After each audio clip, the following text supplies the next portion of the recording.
স্ত্রী হলো জননী, স্ত্রী হলো শক্তি, স্ত্রী হলো সত্য, স্ত্রী ধর্ম, স্ত্রী যেমন সম্মান, স্ত্রী তেমন সংস্কারও। সেই জন্য স্ত্রীকে যখনই দমন বা অপমান করা হয়, তা শুধু স্ত্রীর অপমান নয়, তা সত্য, সংস্কার আর ধর্মের অপমান। এক ছিল রাজা অজিত বরণ, যার দৃষ্টিতে স্ত্রীলোকের কোনো স্থান ছিল না। স্ত্রীকে সে কেবল ভোগের বস্তু মনে করত। মহারাজা অজিত বরণের, মহারাজা অজিত বরণের, মহারাজা অজিত বরণের, মহারাজা অজিত বরণের, মহারাজা অজিত বরণের, মহারাজা অজিত বরণের, মহারাজা অজিত বরণের, মহারাজা অজিত বরণের, মহারাজা অজিত বরণের, মহারাজা অজিত বরণের, মহারাজা অজিত বরণের, মহারাজা অজিত বরণের, মহারাজা অজিত বরণের, মহারাজা অজিত বরণের, মহারাজা অজিত বরণের।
সারথি,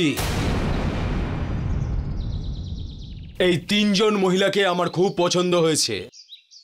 সেই জন্য আজকের পর এরা আমার রঙ্গশালাতে শোভা বাড়াবে।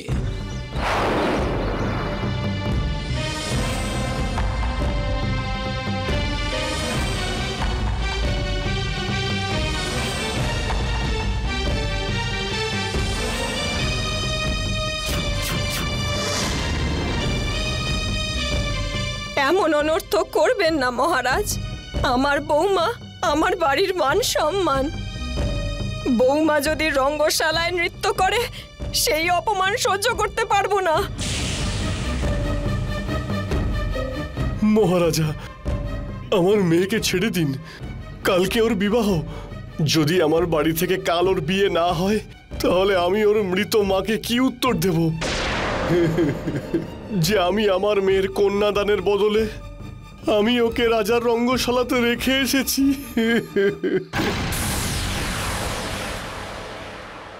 মহারাজ, এই কন্যা একজন সাধিকা। এর সারা জীবন ভগবানকে সমর্পণ করেছেন। এখন একে সাধারণ জীবন যাপন করবার জন্য জোর করাটা অনেক বড় পাপ হবে। পূজারি, ব্যাস।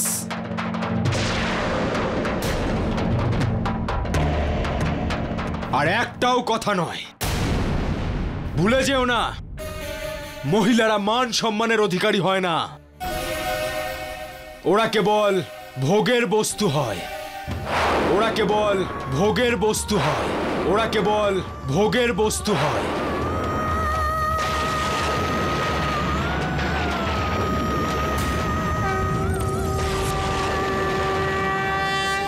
মনে থাকে যেন, মহিলাদের পূজা অর্চনা করার কোনো অধিকার নেই।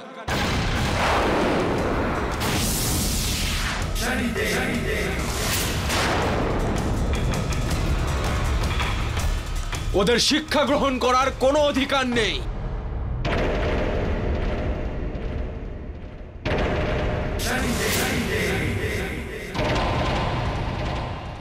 মহারাজ অজিত বরণ,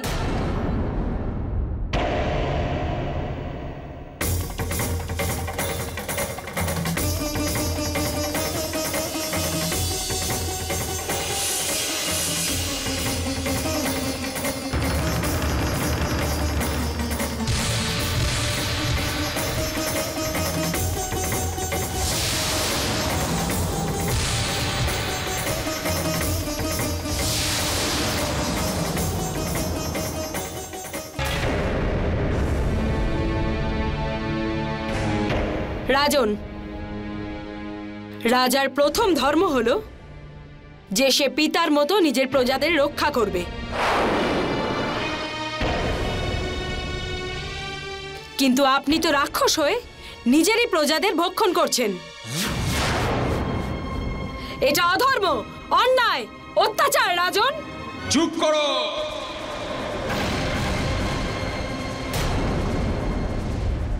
একজন নারী হয়ে তোমার এত বড় দুঃসাহস, আমারই সম্মুখে দাঁড়িয়ে আমাকেই জ্ঞান দিচ্ছ তুমি?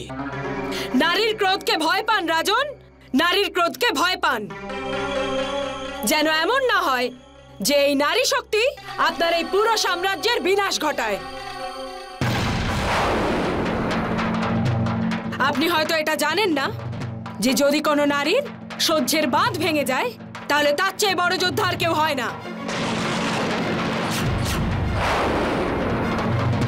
নিজের চোখ থেকে ভ্রমের প্রলেপ সরিয়ে দিন রাজন, সত্য আপনি নিজেই দেখতে পাবেন। হ্যাঁ হ্যাঁ, এটা অন্যায়। মহারাজকে নিজের অত্যাচার বন্ধ করতে হবে।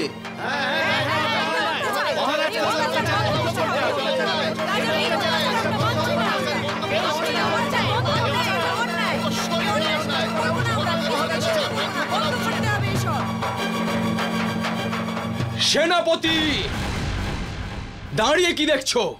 এদের সবাইকে চাবুক মেরে এখান থেকে বের করে দাও। এদের আমার শক্তি আর আমার মহত্বের সাথে পরিচয় করাও। সৈনিকরা, এদের বাইরে বের করে দাও। চলো। রাজন, এবার তো তোমার অত্যাচার সমাপ্ত হবেই। এবার তো তোমার অত্যাচার সমাপ্ত হবেই। এবার তো তোমার অত্যাচার সমাপ্ত হবে। হ্যাঁ, অন্যায়, এ ভয়ঙ্কর অন্যায়। এই মহিলার আওয়াজে এমন কিছু রয়েছে যা আমার সত্তাকে সংকটে ফেলতে পারে। মনে রেখো, আমি তোমাকে এমন অবস্থা করব যেটা কখনো স্বপ্নেও ভাবনি। আর সাধারণ মানুষ তোমার দিকে পাথর ছুঁড়ে ছুঁড়ে তোমাকে চুপ করিয়ে দেবে।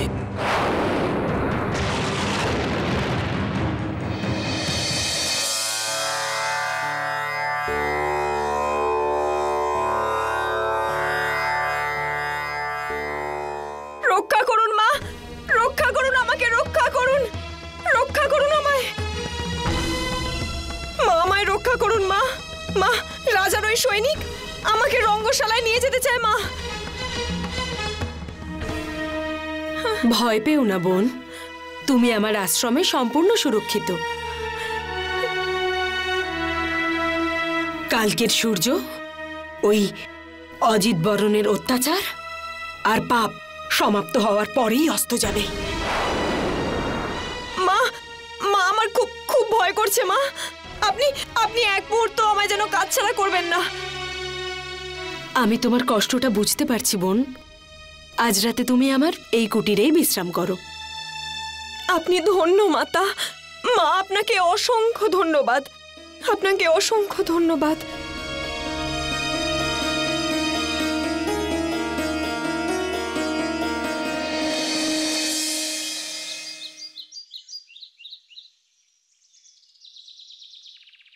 আজ পর্যন্ত আপনারা যাকে সতী ভেবে পুজো করতেন, আজকে তার বাস্তবিকতার সঙ্গে আমি আপনাদের পরিচয় করাবো।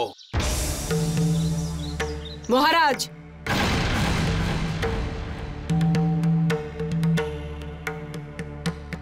এটা আমাদের আশ্রম, আর এই পবিত্র আশ্রমে আপনার মতো পাপীর কোনো স্থান নেই। চুপ করো পাপী।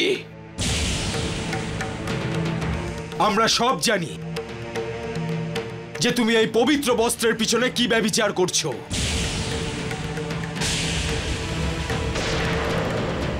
আজ এই প্রজাগণের সামনে তোমার সত্যিটা তুলে ধরবো। বলো, তোমার কুঠিরে কে আছে? আমার এই কুটিরে আপনার অত্যাচারের জলজ্যান্ত প্রমাণ রয়েছে।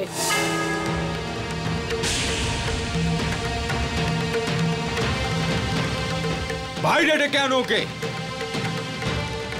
বোন, বাইরে এসো।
আপনারা সবাই ও সত্যি দেখলেন তো? না, এসব মিথ্যে। আমি এই পুরুষকে চিনিও না। এসব মিথ্যে। আর কোনো কথা নয়, এই পুরুষটা তো তোমাকে নিশ্চয়ই চেনে, তাই না?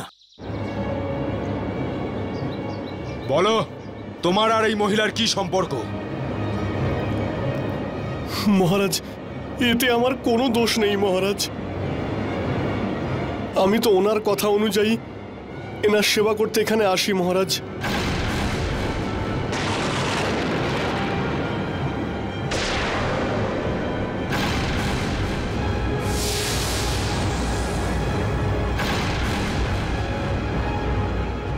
বিশ্বাসই হচ্ছে না যে উনি এইরকম করতে পারেন।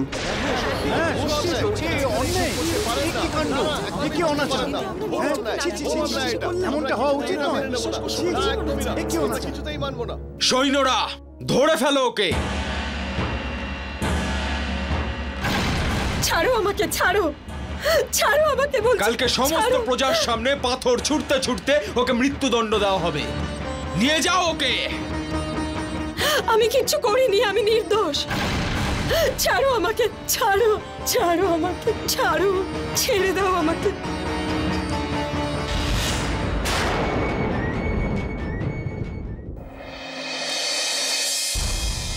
রাজা, আজ তুমি এমন এক ভয়ঙ্কর অপরাধ করলে যার জন্য তুমি ক্ষমা চাওয়ারও সুযোগ পাবে না। তুমি একজন স্ত্রীকে ব্যভিচারিণী বলেছ। যখন একজন স্ত্রীর ওপর এই অভিযোগ আসে, সে জীবিত থেকেও মৃত হয়ে যায়। তার মনে যে দুঃখ, বেদনা আর অপমানের মেঘ জমে, তাকে কোনোভাবেই ভাষায় প্রকাশ করা যায় না। কিন্তু রাজা, এবার তোমার ওপর আমার ন্যায় চক্র শুরু হবে।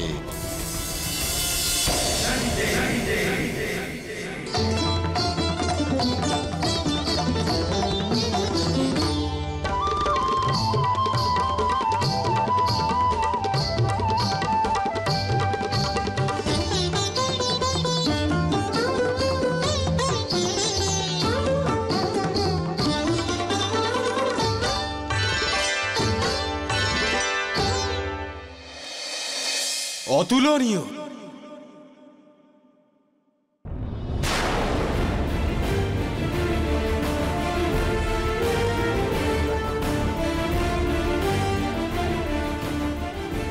চমৎকার, চমৎকার।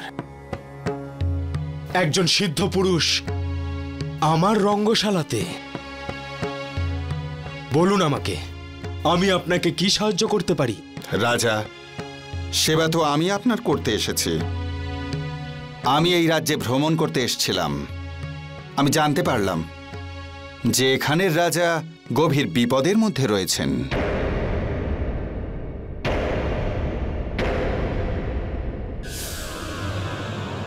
তাই আমি এখানে এলাম। বিপদ? আর তাও আমার উপরে? আমি ঠিক বুঝতে পারলাম না।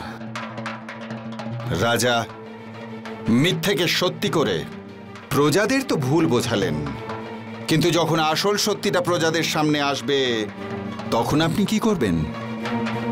মিথ্যে? কিরকম মিথ্যে? যা বলার আপনি আমাকে সরাসরি বলুন। সেই মিথ্যে রাজা, যার দ্বারা একজন পবিত্র সাধ্যের জীবন আপনি কলঙ্কিত করেছেন।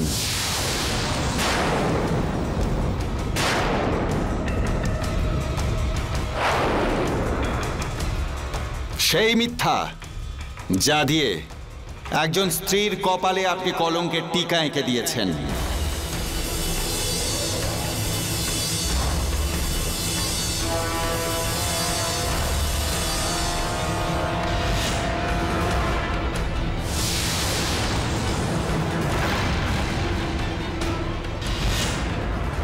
এসব আপনি কি বলছেন মহাত্মা? রাজা, আমি বহু বছর তপস্যা করেছি আর অনেক সিদ্ধি লাভও করেছি। আমার কাছে কোনো কিছু গোপন হয় না।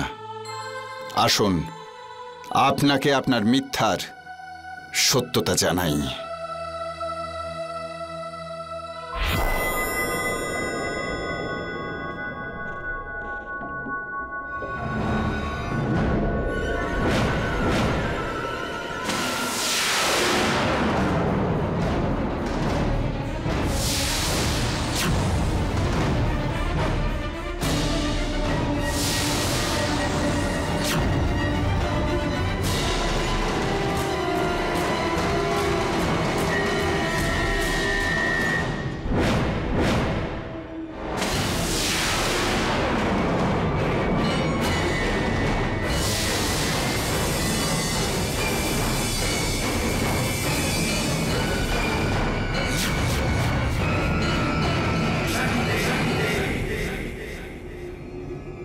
আপনি সত্যিটা দেখে এত ভয় পাবেন না।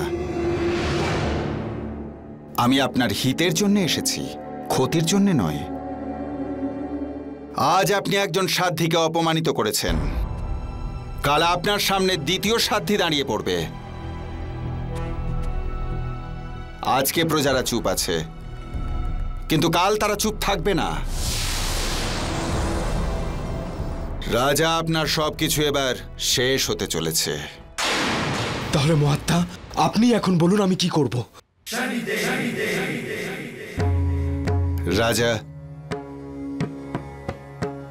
আপনার এখন এক মন্ত্রমুগ্ধকর শক্তির প্রয়োজন রয়েছে, যার ফলে কেউ আপনার বিরোধিতা করবে না। তার কারণে আপনাকে আনন্দবনে যেতে হবে, কঠোর তপস্যা করতে হবে। যখন আপনি সেই শক্তি লাভ করবেন, আপনি সবাইকেই বশীভূত করতে পারবেন। মহাত্মা, আমি আজই আনন্দবনে যাব।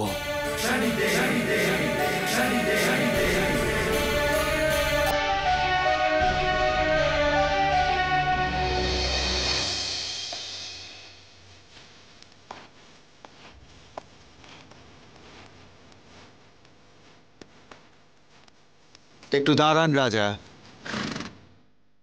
এই হলো আনন্দবন। কিন্তু আর আমি আগে যেতে পারবো না। যে ওই শক্তি প্রাপ্ত করতে চায় তাকে ওই বনের মধ্যে একা যেতে হবে। আপনাকে ওই জায়গায় বসে আপনার মনের কামনা 108 বার উচ্চারণ করতে হবে। মন্ত্র জপ করা হয়ে গেলেই আপনি সেই শক্তি লাভ করবেন রাজা। যান।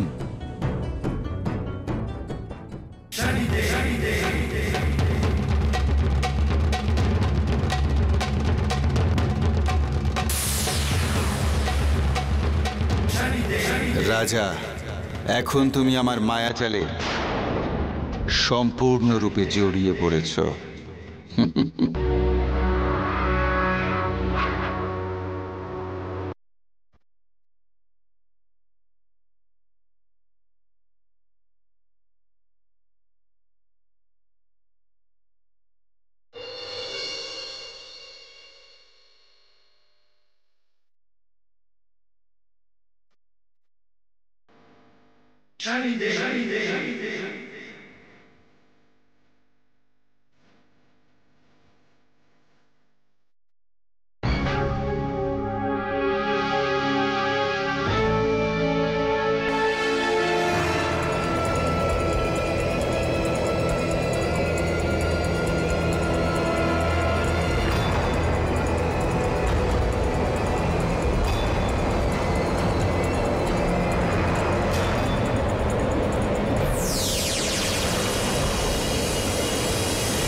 তাহলে এটা আমি একজন স্ত্রী কি করে হয়ে গেলাম? মহাত্মা!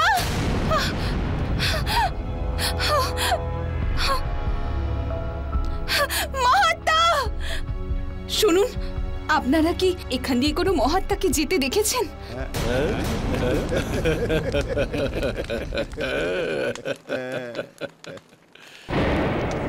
সুন্দরী, তোমার কোনো মহাত্মার নয়, আমাদের প্রয়োজন।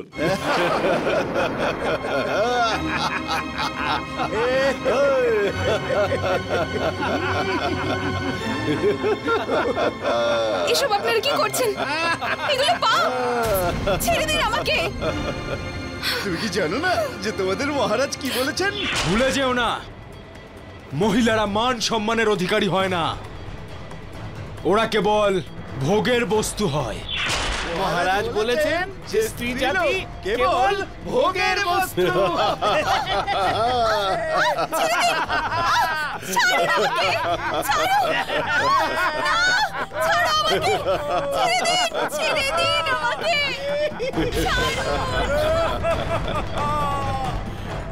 না! আমাকে ছেড়ে দিন! ছেড়ে দিন আমাকে! রাজা, পাপ! আজ তুমি সেটাই ভোগ করছো যে নিয়ম তুমি নিজেই বানিয়েছো। ভগবানে দয়া করে আপনি ছেড়ে দিন আমাকে! না! আজ তুমি নিশ্চয়ই বুঝতে পারছো, আমাকে! যখন কোনো স্ত্রীকে ভোগ্যবস্তু বলা হয় হাত জোড় করছি! তখন তার কতটা কষ্ট হয়। ছাড়ুন আমাকে! না! না! ছেড়ে দিন! ছাড়ুন আমাকে! ছাড়ুন আমাকে! আহ!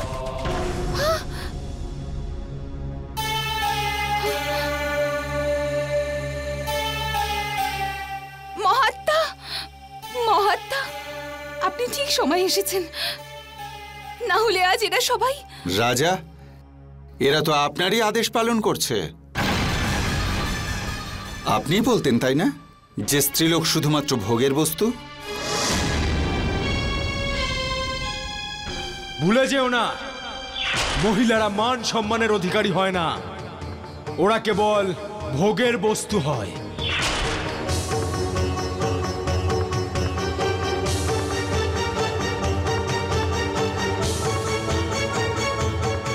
কিন্তু মহাত্মা, এগুলো আমার সঙ্গে কেন হলো? আমি একজন নারী হয়ে গেলাম। মহাত্মা, আমাকে এই বেশ থেকে বার করুন, দয়া করে বার করুন। এর একটাই উপায় আছে রাজা। এই পাশের গ্রামে শিবের মন্দির আছে, সেখানে গিয়ে তার আরাধনা করো। হতে পারে হয়তো আপনি মুক্তি পেলেন। কেননা ভোলা মহেশ্বর খুবই দয়ালু।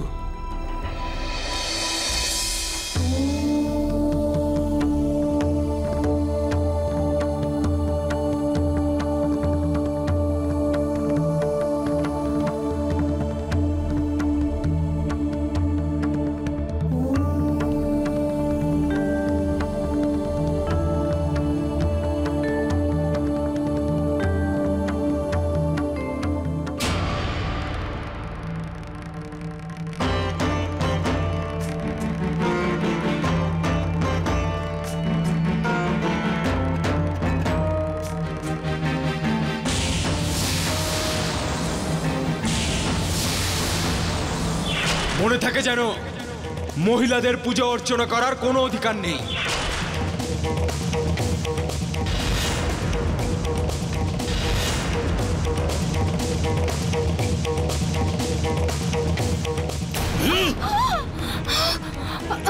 একজন স্ত্রী হয়ে এই মন্দিরে আসবার তোমার সাহস কি করে হলো? তুমি জানো একজন স্ত্রীর মন্দিরে পুজো পাঠ করবার কোনো অধিকার নেই, এটা আমাদের মহারাজার আদেশ। তাও তুমি এই মন্দিরে প্রবেশ করে এই মন্দিরকে অপবিত্র করে দিয়েছো, এর জন্য তোমার শাস্তি পেতে হবে। না! না! আমায় ছেড়ে দিন! না!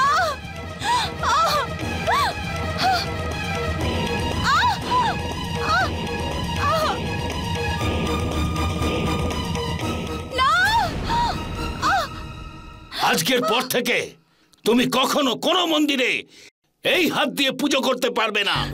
না!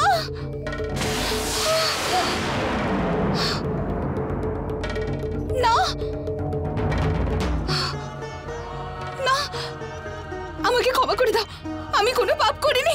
না না না, ছেড়ে দাও আমাকে। আমি কোনো পাপ করিনি, ছেড়ে দাও। না না।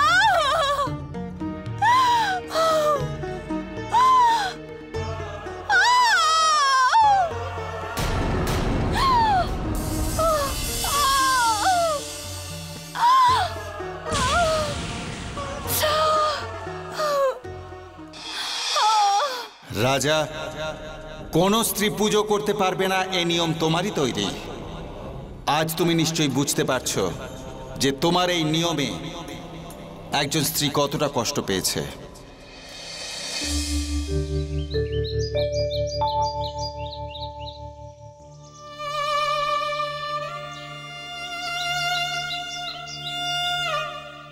প্রধান মশাই, এই রাস্তাটা রাজধানীর দিকে যায়? রাস্তা? তোকে সব রাস্তা বলবো।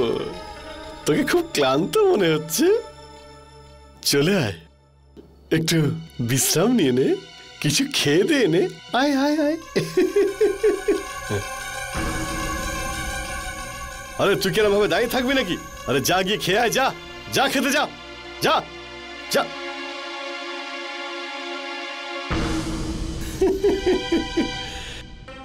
এসো দেবী, ভেতরে গিয়ে একটু বিশ্রাম করে নাও। এসো।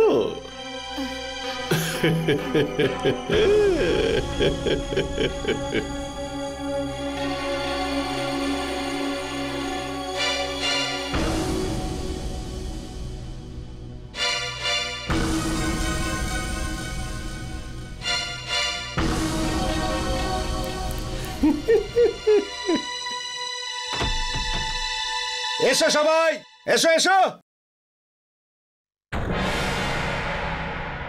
সবাই, শোনো, আজ এই বদমাইশ লোকটার আসল চেহারা তোমাদের সবাইকে দেখাবো। আরে এই বদমাইশ, বাইরে বেরিয়ে আয়, আজ তোকে আমরা ছাড়বো না।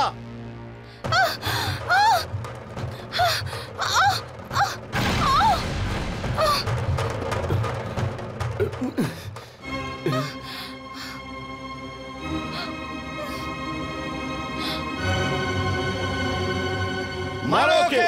আরে গ্রামবাসীরা, এই পাপী মহিলা আমার বাড়িতে খাবারের বাহানা করে ঢুকেছিল, আর আমাকে ওর জালে ফাঁসিয়ে আমার সর্বস্ব লুট করতে চেয়েছিল এই মহিলা।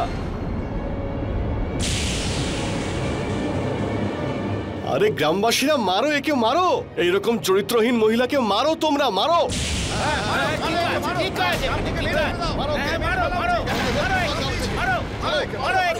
আমাকে ছেড়ে দাও, আমি কিছু করিনি, আমি ক্ষমা করে দাও, আমাকে ছেড়ে দাও, আমাকে ছেড়ে দাও।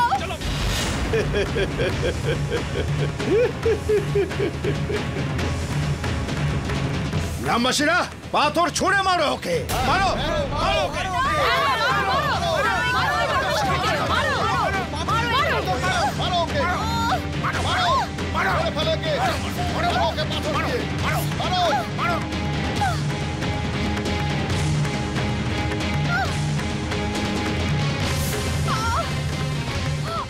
দাঁড়াও, একে এই অবস্থায় ছেড়ে দাও, এখন তো নিজে থেকেই মারা যাবে। চলো।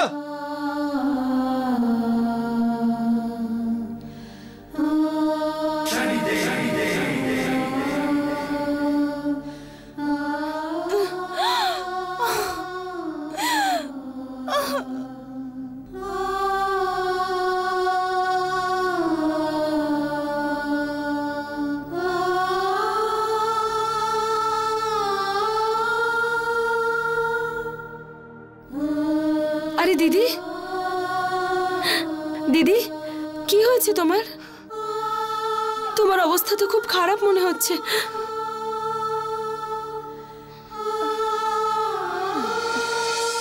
চলো দিদি, চলো।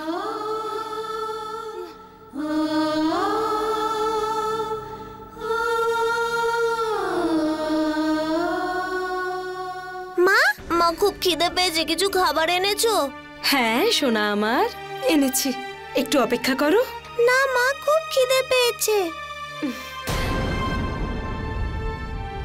বাচ্চারা এসব কি করছো? তোমরা কি ভুলে গেছো তোমাদের মা তোমাদের কি শিখিয়েছেন? বাড়িতে আসা অতিথিকে আগে অভ্যর্থনা জানাতে হয়। নাও প্রণাম করো ওনাকে। প্রণাম মাতা।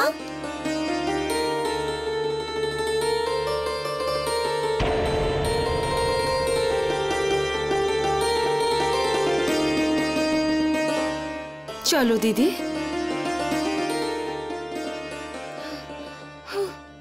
দিদি, তুমি এখানেই বসো, আমি তোমার জন্য খাবার নিয়ে আসছি।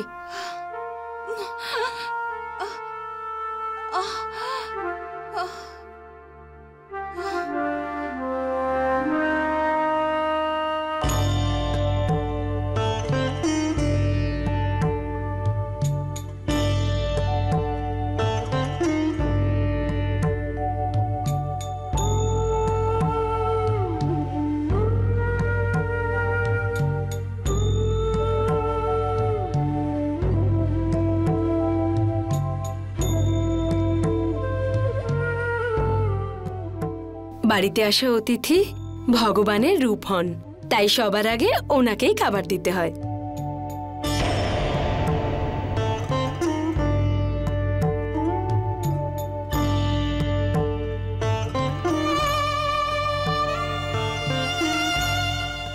নাও দিদি।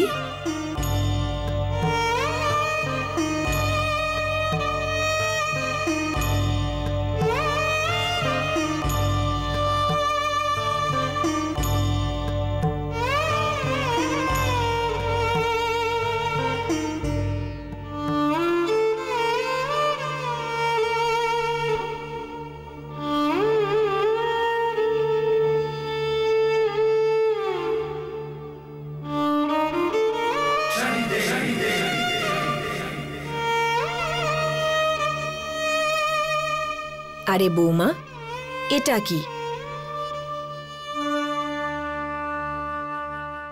নিজের জন্য খাবার বাড়লে না? আমাকে শেঠের স্ত্রী প্রাসাদে পেট ভরে খাইয়ে দিয়েছেন, আমার আর খিদে নেই। আপনারা খেয়ে নিন, আমি ওনাকে খাইয়ে আসছি।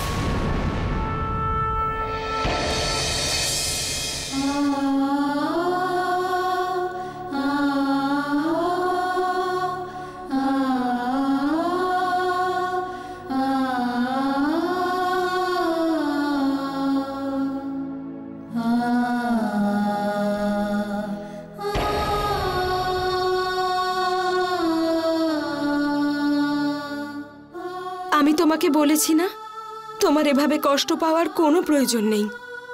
তুমি খুব তাড়াতাড়ি ঠিক হয়ে যাবে।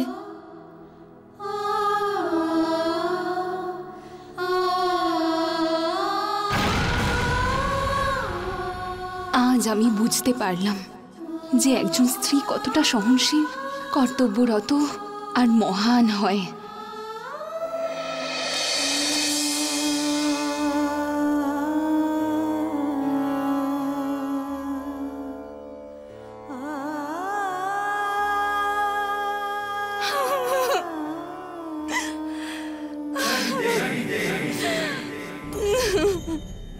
রাজা,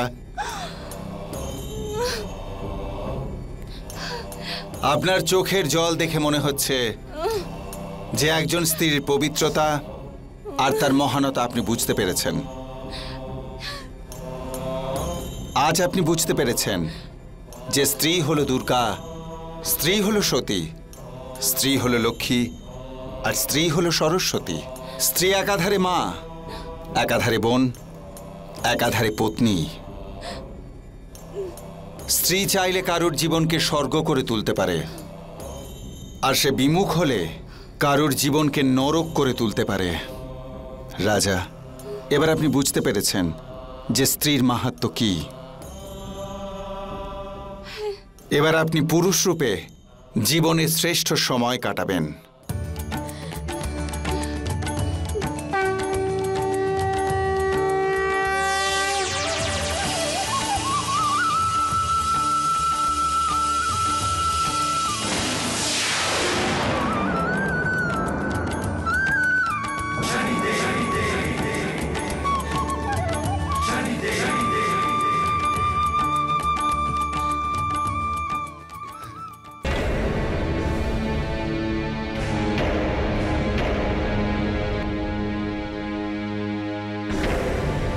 সৈন্যরা ধরে ফেলো ওকে।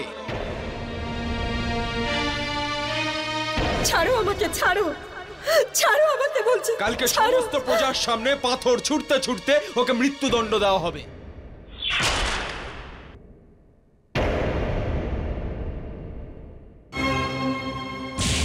মারো একে।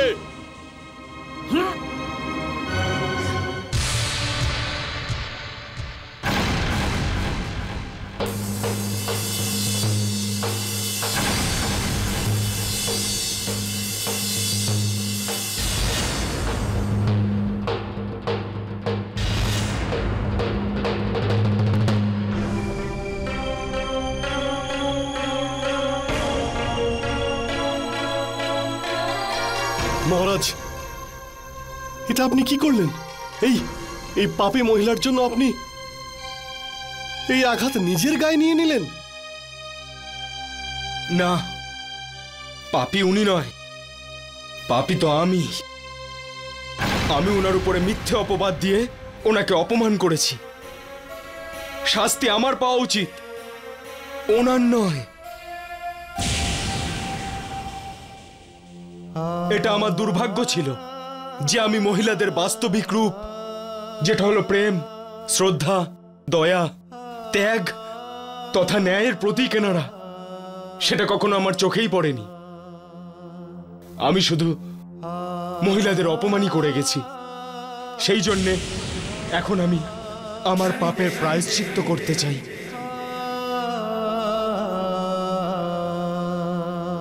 আর আজ থেকে এই যে মহিলা দাঁড়িয়ে আছেন, ইনি আজ থেকে আমাদের রাজ্যের ধর্মাধিকারী হবেন।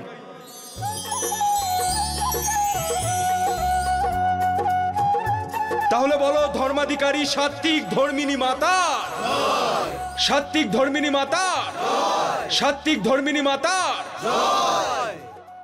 রাজা, এখন তুমি স্ত্রীলোকের পীড়া আর তার মনের সব ব্যথা অনুভব করতে পারছো। আজ তুমি এই সৃষ্টির দ্বিতীয় সাক্ষাৎ রূপ স্ত্রীকে সেই সম্মান দিয়েছ যা তার প্রাপ্য। তোমার কল্যাণ হোক।